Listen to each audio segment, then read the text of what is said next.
বিভিন্ন দেশত বিভিন্ন ৰাজ্যত আমি এই প্ৰগ্ৰামৰ জৰিয়তে ইণ্ডিয়া ইণ্ডাষ্ট্ৰিয়েল ফেয়াৰ পাতোঁ। আমি 2022 চনত সপ্তম ইণ্ডিয়া ইণ্ডাষ্ট্ৰিয়েল ফেয়াৰ গুৱাহাটীত পাতিবলৈ সক্ষম হৈছিলোঁ। যথেষ্ট ছাকচেছফুল প্ৰগ্ৰেম আছিলে আৰু য'ত 435ৰ ওপৰতো 435 ষ্টল ইয়াতে ভাগ লৈছিলে।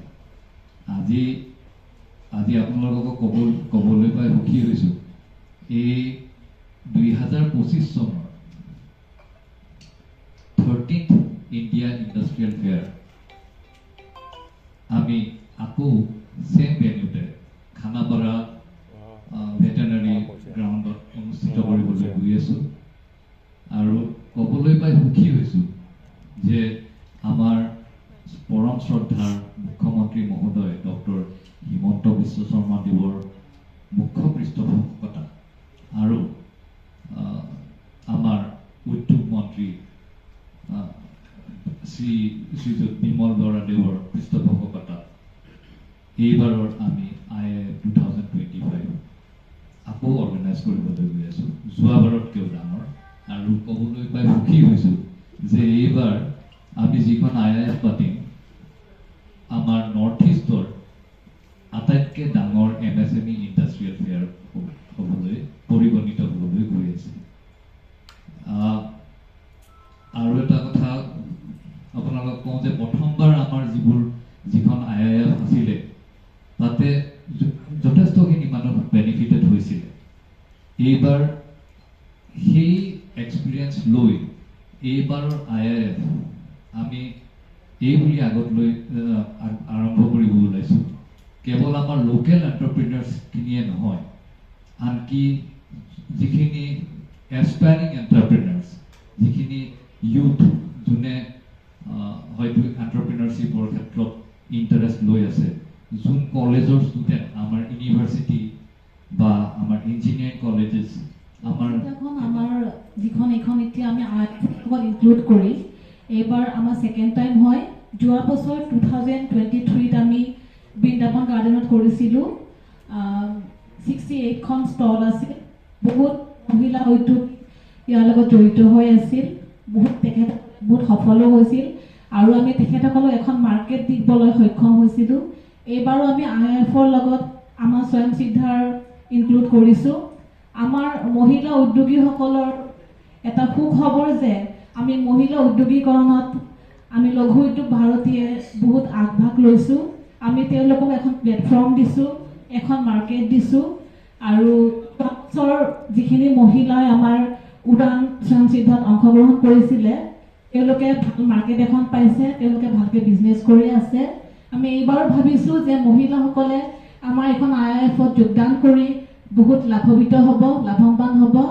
আমি বেচিকেলি যিখিনি উঠি অহা মহিলা আছে, যিখিনি উদ্যোগ কৰিব বিচাৰিছে, যিসকলৰ উদ্যোগ ৰেজিষ্ট্ৰেশ্যন নাই, তেখেতসকলক আমি সহায় কৰোঁ। আৰু হেণ্ডলুম, হেণ্ডিক্ৰাফ্ট আৰু এতিয়া ৱাটাৰ হাইজিনৰ এতিয়া বহুত আগবাঢ়ি আছে মহিলাসকলো, আমি তেখেতসকলকো ছাপোৰ্ট কৰি আছোঁ। আমি মোটামুটি 40খনমান ষ্টল লৈছোঁ আৰু আমাৰ মেম্বাৰছখিনিতো আছেই, তাৰ উপৰিও আমি বাহিৰা যিসকল মহিলা আছে তেখেতসকলক অংশগ্ৰহণ কৰিব পাৰে আমাৰ এইখন এক্সিবিশ্যনত। আমি তেখেতসকলক ৱেলকাম কৰিম আৰু তেখেতসকলে মোৰ বিশ্বাস যে তেখেতসকলে ইয়াতে অংশগ্ৰহণ কৰি যে এখন প্লেটফৰ্ম পাব, নেশ্যনেল ইণ্টাৰনেশ্যনেল লেভেললৈ যাব। তাৰ এটা এক্সাম্পল ময়ো হয়, মই ইয়াতে যোগদান কৰি এতিয়া মই এক্সপৰ্ট কৰি আছোঁ। সেইকাৰণে মই বিচাৰোঁ যে মহিলাসকল ওলাই আহক, তেখেতসকল আমাৰ লগত জড়িত। विवेक अग्रवाल के चेयरमैनशिप में की थी और वो एक बहुत ही सक्सेसफुल इवेंट था हम लोगों के लिए। पूरे उत्तर पूर्व भारत में उस लेवल का एग्जीबिशन आज तक यहाँ पे नहीं हुआ, जहाँ करीब 435 स्टॉल थे।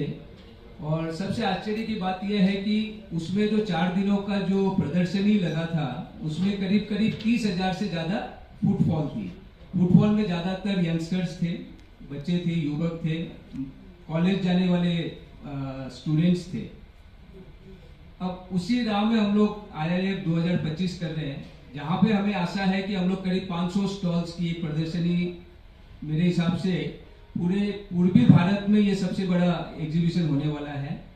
और इस बार हमें आशा है कि करीब 50,000 से ज़्यादा फुटफॉल मतलब विजिटर्स यहाँ पे उपस्थित रहे इन 4 दिनों में 30-31 अक्टूबर 1-2 भारत के जीडीपी में 30% योगदान है और 45% योगदान है इंडिया के एक्सपोर्ट्स में।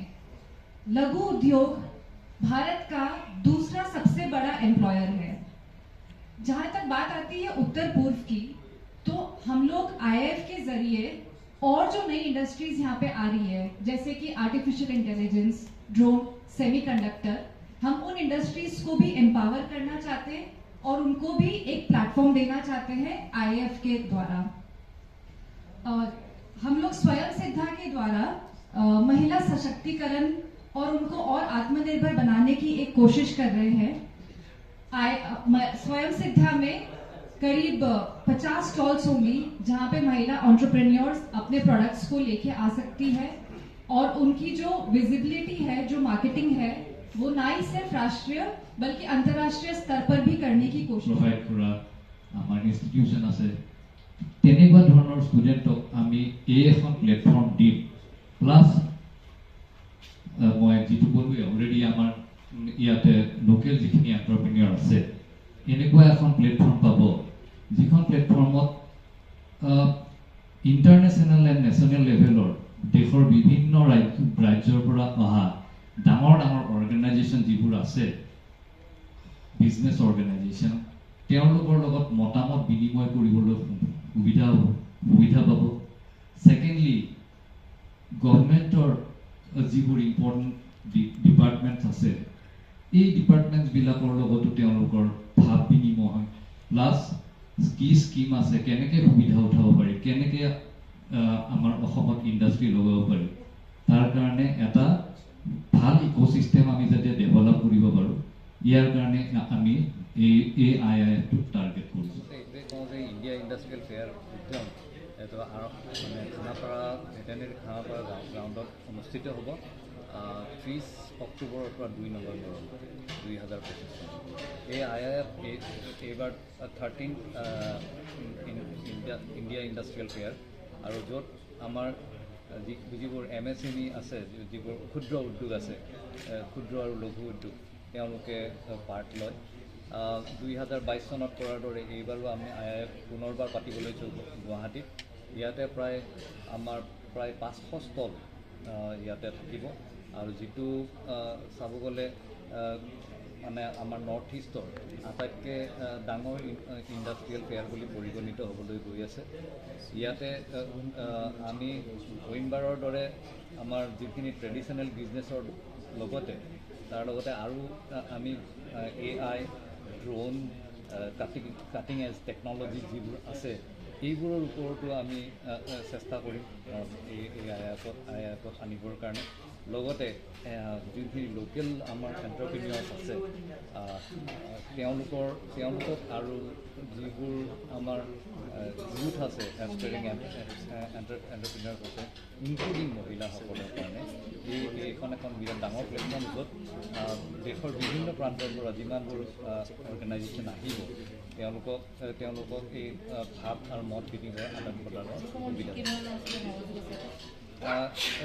আমাৰ পৰম শ্ৰদ্ধাৰ মুখ্যমন্ত্ৰী মহোদয় ডক্টৰ হিমন্ত বিশ্ব শৰ্মা ইয়াতে তেওঁ মুখ্য পৃষ্ঠপোষক হিচাপে থাকিব।